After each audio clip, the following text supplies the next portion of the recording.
What happens when the most powerful voice in college athletics stands up and says, "This can't last"? Ohio State President Ted Carter isn't a man who makes headlines for sport.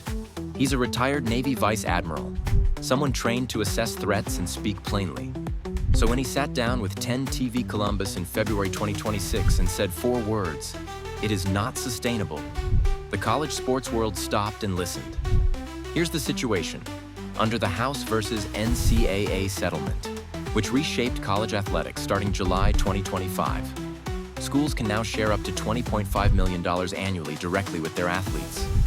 Ohio State is deploying nearly $18 million of that cap, and the lion's share is going to football. That leaves men's basketball, women's basketball, and Olympic sports competing for whatever remains. And this is Ohio State we're talking about. One of only 5 schools in the country that can realistically compete at the highest NIL level. If they're feeling the strain, what does that mean for everyone else? Carter wasn't calling for the end of NIL. He was calling for guardrails, and he's predicting they arrive within the next 2 to 3 years. His exact words, "Something is going to have to give." To understand why, look at the trajectory.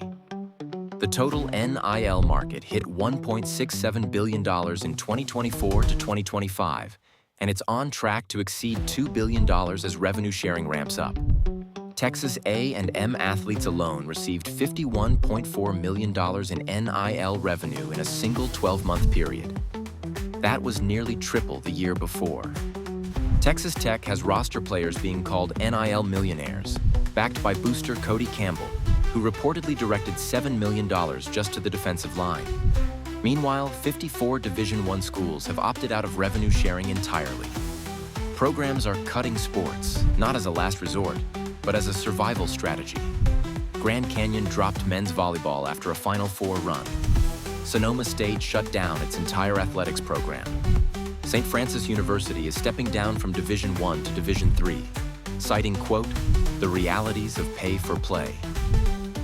So what does this mean if you're a student athlete or a family navigating this right now? It means the rules are about to change.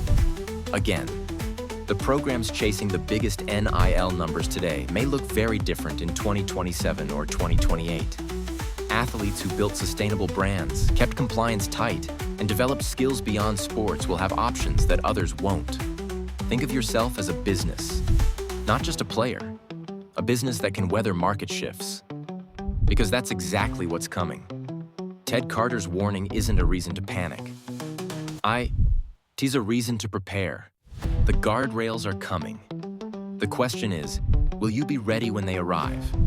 Head to nilnavigator.com, where we break down exactly how to build a brand that lasts through whatever this system becomes next. Visit nilnavigator.com for more insights, tools, and resources to own your NIL future. Subscribe for weekly updates, and share this with an athlete, parent, or coach who needs to hear it.